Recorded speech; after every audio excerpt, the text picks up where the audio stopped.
Estamos en los últimos días en la discusión de la nueva Ley Orgánica del Trabajo. Los miembros de la Comisión Presidencial que tienen a cargo la redacción del nuevo documento insisten en que es seguro que entrará en vigencia el 1 de mayo y que antes del 28 de abril el proyecto estará en manos del presidente Hugo Chávez.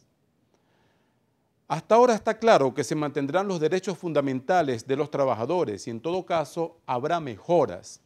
La creación del Fondo Único para las Prestaciones probablemente tardará unos 6 meses para entrar en vigencia, de acuerdo a un mecanismo legalmente llamado vacatio legis, según nos han contado algunos miembros de la comisión de manera off the record. Lo cierto del caso es que ahora el tema de las prestaciones sociales, que se robó el show en esta discusión, está un poco más claro. Como es un mandato constitucional, está seguro que será reestablecido el régimen retroactivo. Para hablar un poco sobre la importancia de las prestaciones sociales para el patrimonio de la familia y del trabajador, hemos traído hoy a una experta en el tema. Se llama Esperanza Hermida y es de Provea, una organización no gubernamental que lucha por los derechos humanos de los venezolanos. Adelante. Las prestaciones sociales forman parte de la seguridad social. Como parte de la seguridad social hace muchos años eso fue declarado un patrimonio de los trabajadores desde el punto de vista de que hace parte de los derechos humanos y de los derechos de los trabajadores. ¿En qué sentido? En el sentido de que con esas prestaciones sociales los trabajadores pueden adquirir su vivienda, pueden coadyuvar al logro de metas en relación a la salud, a la educación, pero fundamentalmente está el tema de la vivienda, y el tema de la vivienda asociado con el tema del trabajo forman parte pues de este espacio de la seguridad social y por ende de los derechos de los trabajadores y de los derechos humanos.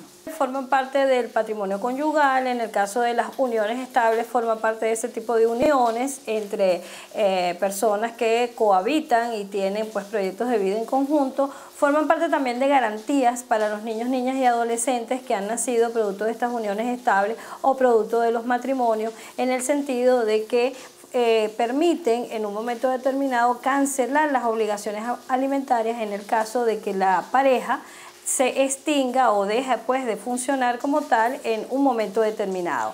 De hecho, forman parte también del patrimonio en el sentido de que hasta se heredan, es decir, si un trabajador ve interrumpida su vida, una trabajadora sufre un percance y deja de existir, entonces sus hijos, hijas, su padre, madre, dependiendo pues de cuál sea su espectro familiar, su cónyuge o la persona que hacía vida con ese trabajador, con esa trabajadora, tienen derecho como herederos universales a percibir pues lo correspondiente a las prestaciones sociales, o sea, ese dinero lo pueden heredar.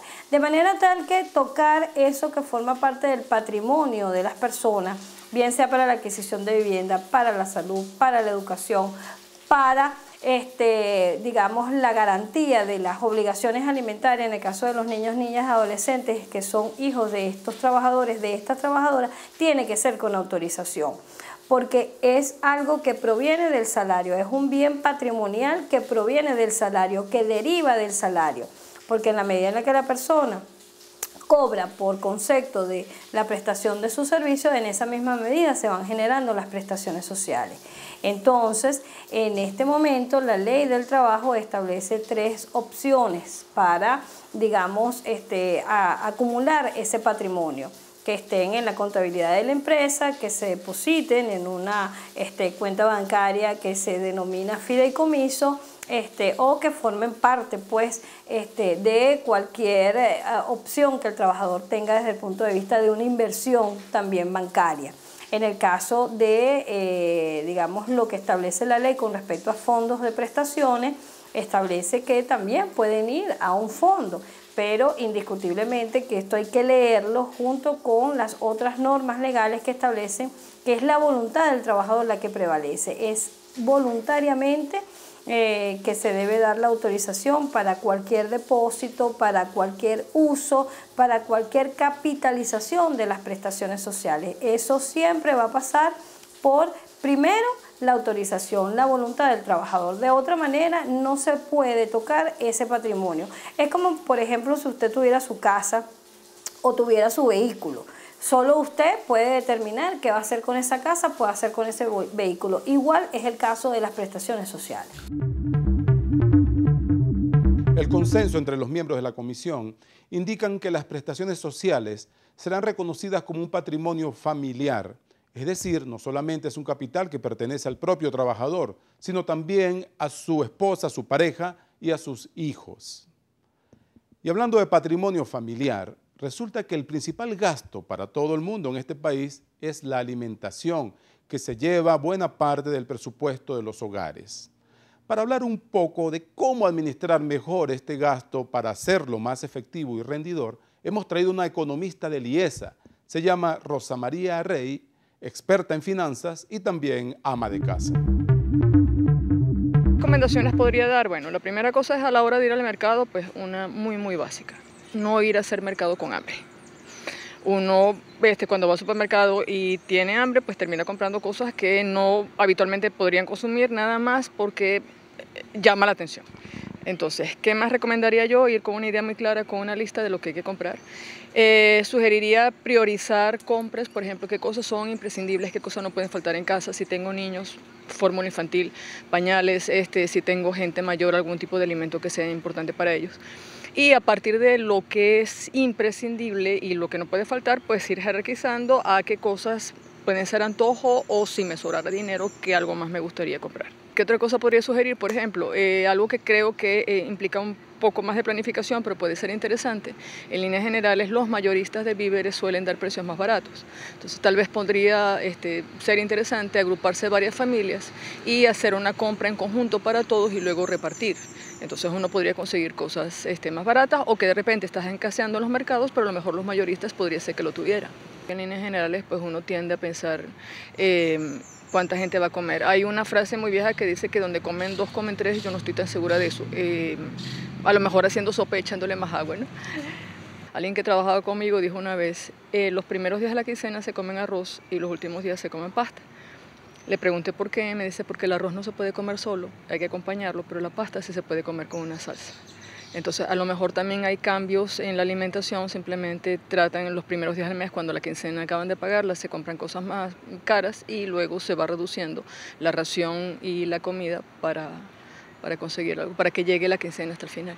A medida que tú vayas bajando y vayas teniendo familia con menos ingresos, el porcentaje de comida puede ser mucho más relevante.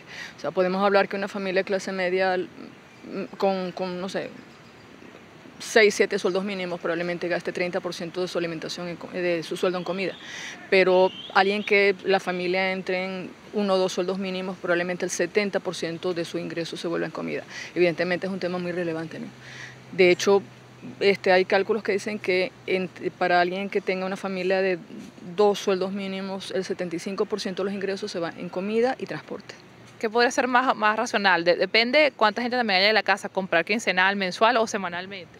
Eso depende mucho del espacio, cuánto espacio tengo para guardar las cosas, cuán perecederos son los alimentos, porque si voy a comprar vegetales, evidentemente no van a durar un mes. Y depende también del sueldo. Por ejemplo, una cosa que uno como consumidor a veces piensa, no, es que a los supermercados les interesa que la gente vaya toda desesperada a comprar algo allá a compras grandes. Eso no es tan cierto, pero los supermercados tienen una logística.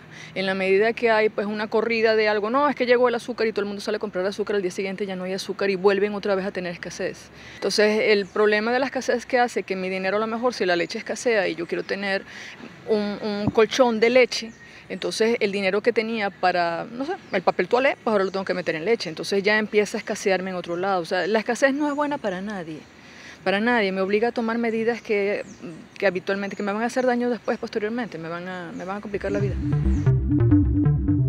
Según cifras del Instituto Nacional de Estadísticas, una canasta de alimentos para una familia de 5 miembros costaba al cierre de marzo pasado 1.769 bolívares, 316 más que en marzo del año 2011.